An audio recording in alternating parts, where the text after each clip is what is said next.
Hello. Hello. आपका बहुत बहुत स्वागत। मैं रोहित तिवारी अनअकैडमी के जेपीएससी कैटेगरी से रिलेटेड इस यूट्यूब चैनल में आप सबका अभिनंदन करता हूं, स्वागत करता हूं। और आज से एक नए टॉपिक की ओर हम बढ़ने जा रहे हैं, जो कि झारखंड पीएससी का यानी जेपीएससी का सबसे महत्वपूर्ण टॉपिक में से एक है, जिसको लेकर के विद्यार्थियों में कई बार कंसेप्ट के स्तर पे क्लैरिटी ठीक से नहीं हो पाती है।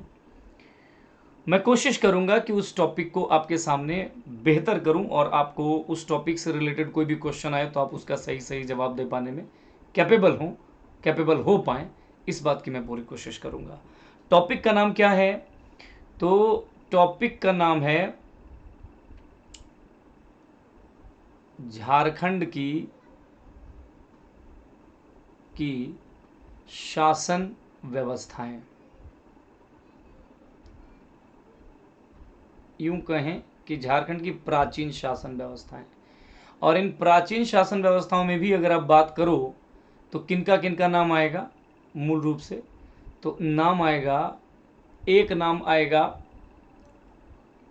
मुंडा शासन व्यवस्था। मुंडा शासन व्यवस्था, ठीक है। एक नाम आएगा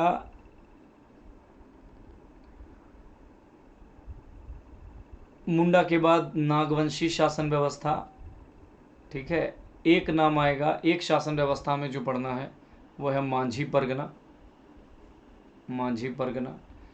एक शासन व्यवस्था आपको पढ़ना है पढ़ा पंचायत शासन व्यवस्था, ठीक है।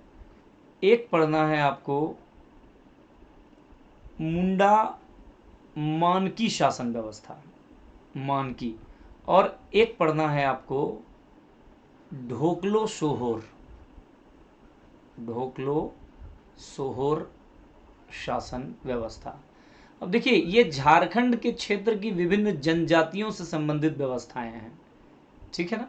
ये झारखंड क्षेत्र की विभिन्न जनजातियों से संबंधित व्यवस्थाएं हैं। आइए देखते हैं कि कौन कौन सी। जैसे ये मुंडा शासन व्यवस्था, तो ये मुंडा से संबंधित है, इसलिए इसमें कुछ विशेष बात नहीं। नागवंशी, नागवंशी एक अलग एक राजवंश था जो मुंडाओं के अवशेष पर ही आकर के इस राज्य की स्थापना हुई है, इसको भी हम देखेंगे। मांझी परगना शासन व्यवस्था, ये संथालों की जो परंपरागत शासन व्यवस्था है, संथालों से संबंधित, ये ध्यान रखिएगा। पढ़ा पंचायत शासन व्यवस्था उरांव से संबंधित है, उरांव जनजाति से। मुंडा मानकी, जिसको हो जनजाति से संबंधित शासन व्यवस्था के नाम से जाना गया। और ढोकलो शोहर, जिसको किस नाम से जाना, जो खड़िया जनजाति से संबंधित माना गया, राइट। तो ये कुछ वो बातें हैं। ये जो 6 आपके पास आपके सिलेबस में इन 6 शासन व्यवस्थाओं के बारे में जिक्र है, जो आपको पढ़ना होता है जेपीएससी के प्रीलिम्स के सिलेबस में सेकंड पेपर में। हम यहीं पे एक प्रयास करेंगे कि धीरे धीरे एक एक वीडियो के माध्यम से आपकी इन तमाम ये जो सारी शासन व्यवस्थाएं हैं, उन शासन व्यवस्थाओं का हर एक के से संबंधित जितनी भी संकल्पना है, जो भी कंसेप्ट हैं, जो भी चीज़ें हैं, वो आपका मैं क्लियर करा दूँ, ठीक है। तो सबसे पहले जो आज अभी आपको देखना है वो क्या देखना है? तो मुंडा शासन व्यवस्था। और जब आप मुंडा शासन व्यवस्था देखेंगे तो मुंडा शासन व्यवस्था में भी क्या देखना है? सबसे पहले देखिए, इसको कुछ अलग अलग एक एक टॉपिक आपको ये देखना है कि मुंडाओं के बारे में कुछ कुछ स्मरणीय तथ्य आप जान लीजिए। इस मुंडा के विषय में कुछ स्मरणीय तथ्य आपको जानना होगा, ठीक है। कुछ स्मरणीय तथ्य जान लीजिए। इसके अलावा आप शासन व्यवस्था से संबंधित कुछ बातें अलग से, जो शासन व्यवस्था है उससे संबंधित कुछ बातें अलग से जान लीजिए कि शासन व्यवस्था इनकी कैसी थी, क्या थी, कितने चरण की थी, कैसे लोग थे, निर्वाचित होते थे या मनोनीत होते थे। इन तमाम चीज़ों को आपको इस टॉपिक पे देखना है। सबसे पहले आइए मुंडाओं के बारे में थोड़ा कुछ कुछ विशेष बातें जान लीजिए।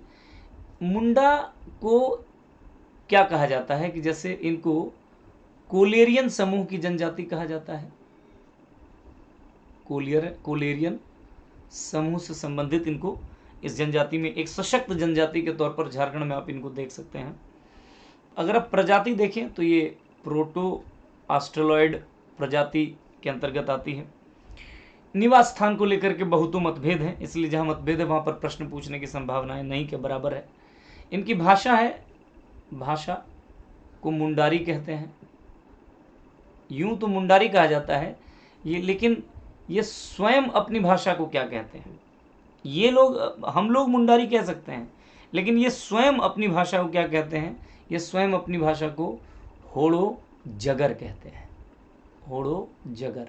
और इसीलिए होड़ो जगर बोलने वाले, यानी इस भाषा को बोलने वाले लोगों को होड़ो को कहा जाता है। क्या कहा जाता है? होड़ो को कहा जाता है। तो ध्यान रखिएगा, रांची वगैरह जो खास करके जो आपका क्या कहते हैं उसको, छोटा नागपुर खास का जो इलाका है, रांची, बुंडू, तमाड़, ये जो इलाके हैं, इन इलाकों में इनकी आपको, इस जनजाति के आपको भरमार मिलेगा। ये जनजाति आपको दिखाई देगा। देखिए, इस जनजाति का प्रवेश झारखंड की धरती पर, जो झारखंड प्रवेश अगर बात करें तो तकरीबन 600 ईसा पूर्व में देखते हैं। यहाँ पे कुछ बातें और जान लीजिए। झारखंड में सर्वप्रथम प्रवेश करने वाली जनजाति कौन है? तो सर्वप्रथम प्रवेश करने वाली जनजाति हो गई कौन? तो असुर। ठीक है, एक बात ये जान लीजिए, सर्वप्रथम राज्य निर्माण का श्रेय किसको जाता है? राज्य निर्माण का श्रेय, तो राज्य निर्माण का श्रेय जाता है मुंडाओं को। सबसे पहले झारखंड की धरती पर स्टेट फॉर्मेशन का जो काम कर रहा है कोई जनजाति, वो मुंडा कर रहे हैं। असुरों को एक और नाम से लौह संस्कृति के आरंभक के नाम से भी हम लोग जानते हैं। तो सर्वप्रथम राज्य निर्माण का श्रेय मुंडाओं को जाता है। किसको जाता है जी? मुंडाओं को जाता है। तो मुंडा में भी जो मुंडा नेता थे, जिनको राज्य निर्माण का श्रेय सबसे पहले दिया जाता है ना? कौन सा मुंडा नेता? तो राज्य निर्माण का श्रेय जिनको दिया गया वो हैं, इनका नाम हम लोग कई बार देखते हैं, रीसा मुंडा। कई किताबों में इन्हें रीता मुंडा के नाम से भी जाना गया है। और रीसा मुंडा ने जिनको शासक चुना, वो शासक हैं सूतिया पाहन। यानी पहला मुंडा शासन व्यवस्था या मुंडा राजवंश के अंतर्गत सबसे पहला शासक सूतिया पाहन। और जो अंतिम जो शासक हुए हैं, अंतिम शासक मुंडा राजवंश में, उस व्यक्ति का नाम है मदरा मुंडा। क्या नाम है? मदरा मुंडा। और यही मदरा मुंडा है जिनके बाद ये सत्ता नागवंशियों के हाथों चली गई और नागवंशी शासन व्यवस्था की नींव मुंडाओं के जो अवशेष हैं उन पर रखा गया, नागवंशी राज्य को स्थापित किया गया। कुल मिलाकर के आपने ये सब बातें देखा। अब देखिए होता क्या है, मुंडा शब्द का शाब्दिक अर्थ क्या है? मुंडा शब्द का अगर आप शाब्दिक अर्थ पर जाएं, लिटरल मीनिंग पर जाएं, तो शाब्दिक अर्थ इसका क्या है? तो इसका शाब्दिक अर्थ है या तो विशिष्ट व्यक्ति, या आप ये भी कह सकते हैं कि गांव का राजनीतिक प्रमुख, गांव का पॉलिटिकल हेड, राजनीतिक प्रमुख। ठीक है, इनको हम लोग मुंडा बोलेंगे। ये है मुंडा। मतलब मुंडा शब्द का जो क्या कहें उनको, मुंडा शब्द का जो शाब्दिक अर्थ है, मैं उसकी बात कर रहा हूँ। तो ये है, देखिए कुछ चीज़ें और आपको मुंडाओं के बारे में आपको जानना होगा। जैसे क्या, एक टर्म आता है, क्या क्या टर्म आता है, पहले टर्म्स लिख लीजिए। ठीक है, पहले हम लोग क्या करेंगे, टर्म्स लिख लेते हैं। तो टर्म्स में जैसे एक टर्म आता है, एक है मुंडा। ठीक है, एक आता है, इनके यहाँ होता है पाहन। ठीक है, एक आता है जिसको कहते हैं हम लोग एक तरीके से इसको कहते हैं खूंट। ये कुछ इंपॉर्टेंट टर्म्स है जो आपको जानना पड़ेगा। खूंट हो गया। खूंट के अलावे जो कुछ चीज़ें हैं और जान लीजिए, जैसे एक होता है खूंट कट्टी, कुछ होते हैं खूंट कट्टी भूमि या खूंट कट्टी खेत, और एक होता है खूंट कट्टीदार। खूंट कट्टीदार, ये तमाम चीजें आपको जानना होगा। इसके अलावा अब देखिए क्या चीजें हैं यहाँ पे। मुंडा जो मुंडा है वो मैंने आपको पहले ही बता दिया कि मुंडा को हम लोग क्या कह रहे हैं, किस नाम से जान रहे हैं। तो मुंडा जो है वो गांव का राजनीतिक प्रमुख है। प्रशासनिक, राजनीतिक बोलिए या प्रशासनिक बोलिए, ये प्रमुख है। ठीक है, तो ये पता चल गया। पाहन जो है वो गांव का धार्मिक प्रमुख है। धार्मिक प्रमुख है। खूंट, इनके यहां एक्चुअली खूंट किसे कहते हैं, तो खूंट मुंडाओं में परिवार को कहा जाता है। परिवार को। यहां एक और टर्म मैं आपके सामने जोड़ना चाहूंगा, एक और टर्म मैं जोड़ना चाहूंगा, हातू। हातू, तो हातू एक्चुअली ये लोग, जैसे खूंट हो गया परिवार, तो हातू एक्चुअली ये हो गया इनके यहाँ गांव। गांव को हातू के नाम से जाना जाता है। खूंट कट्टी भूमि या खेत, अगर आप सीएनटी पढ़ेंगे तो वहां भी आपको ये चीज मिलेगा। खूंट कट्टी भूमि कहने का मतलब यह है कि शुरुआत में जो मुंडा जनजाति से संबंधित लोग आए और यहाँ के जो जंगलों को काट कर साफ की गई भूमि, इसको हम लोग खूंट कट्टी भूमि या खूंट कट्टी खेत कहते हैं। और जिन लोगों ने ये काम किया, उन किसानों को, मतलब ये इस काम को करने वाले जो किसान हैं, उन किसानों को, उन मुंडा जनजाति से संबंधित लोगों को हम लोग खूंट कट्टीदार कहते हैं। मुंडारी, खूंट कट्टीदार भी कई बार इसे कहा जाता है। आपको एक बात और बताऊं कि जो मुंडा जनजाति से संबंधित गांव है, मुंडा गांव, इस गांव की भी कुछ खूबी है, वो समझ लीजिए। गांव में देखिए कुछ एक महत्वपूर्ण स्ट्रक्चर आपको मिल जाएगा। जैसे एक महत्वपूर्ण स्ट्रक्चर आपको मुंडा गांव में मिलेगा, सरना। एक इसी तरीके की चीज मिलेगी आपको, अखड़ा। एक ऐसी ही चीज मिलेगी जिसको हम लोग बोलते हैं शासन, और एक ऐसी चीज मिलेगी जिसको हम लोग बोलते हैं युवा गृह। ये सब कुछ संस्थागत ढांचाएं हैं गांव के लेवल पे। सरना किसे कहते हैं, तो सरना स्थल एक्चुअली वो स्थल है जहां पे ग्राम देवता का वास होता है। ग्राम देवता का वास होता है। ठीक है, इसके अलावा अखड़ा जिसको हम लोग कहते हैं, एक्चुअली अखड़ा किसको कहा जाता है, तो अखड़ा वो है जो जहां पे जो पंचायत की बैठक होती है। पंचायत की बैठक होती है, और न सिर्फ पंचायत की बैठक होती है, बल्कि ये जो अखड़ा है वो गांव का सांस्कृतिक केंद्र भी है। सांस्कृतिक केंद्र कहने का मतलब कोई पर्व त्योहार आदि में युवक युवतियां जो नाचते हैं, यानी नाच का मैदान भी कई बार इसको कहा जाता है, नाच का मैदान। ठीक है, तो ध्यान रखिएगा। इसके अलावा शासन शब्द का मतलब होता है इनके यहाँ समाधि स्थल, जहां पर शवों को दफनाया जाता है। और यहाँ पे एक और टर्म याद रखिएगा कि पत्थर के बड़े बड़े चट्टान यहाँ पे दफना दिए जाते हैं शव के सामने। शव को जब जहां गाड़ा जाता है उसको कहा जाता है शासन दिरी। ये भी एक टर्म याद रखना है। इसके अलावा एक युवा गृह है। युवा गृह एक विशिष्ट संस्था है जनजातीय समाज की, और कहीं ना कहीं यह भी कहा जा सकता है कि जनजातीय समाज के प्रगतिशील जो विचार हैं, उन विचारों का अपने आप में को ये प्रतिबिंबित करता है ऐसी संस्थाएं। युवा गृह में क्या होता है, एक्चुअली सबसे पहले मुंडाओं का जो युवा गृह है इसको कहा जाता है गीती ओड़ा।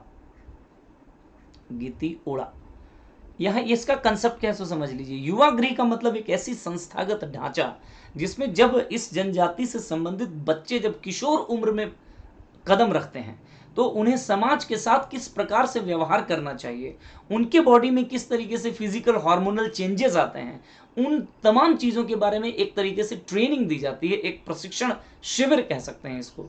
तो इस लिहाज से अगर हम देखें तो युवा गृह कहीं ना कहीं आज के सदान समाज से भी ज़्यादा प्रगतिशीलता का प्रतीक बना हुआ है। आप इस बात को आपको स्वीकारना होगा। तो कुल मिलाकर के ये सिचुएशन है। अब देखिए हम सीधा पहुंचते हैं इसकी शासन व्यवस्था पे। Come to the governance system. Munda शासन व्यवस्था पर पहुंचते हैं।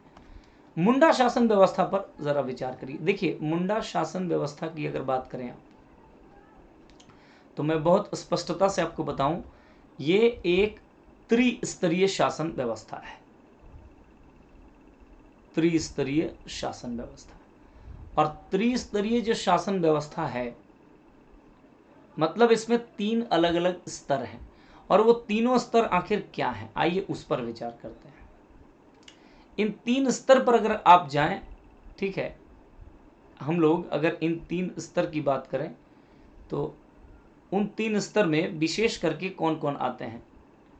तो एक स्तर आएगा जिसको हम लोग बोल देंगे गांव, हर जगह आता है, और गांव को इनके यहाँ कहा गया हातू।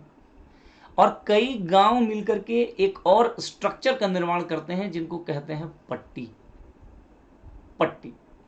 और कई पट्टी मिलकर के एक स्ट्रक्चर का निर्माण करते हैं जिसको हम लोग क्या कहते हैं जी, तो पढ़ा। पढ़ा। गांव, फिर पट्टी, और फिर पढ़ा। गांव का जो हेड है, गांव का जो मुखिया है, उसको हम लोग क्या बोले, तो हम लोगों ने अभी बताया, एक तो राजनीतिक प्रमुख मुंडा है, और धार्मिक प्रमुख आपको कौन मिल जाएगा, तो पाहन मिल जाएगा। ये तो हमने देखा, राजनीतिक प्रमुख मुंडा और धार्मिक प्रमुख कौन हो जाएंगे, तो पाहन हो जाएंगे।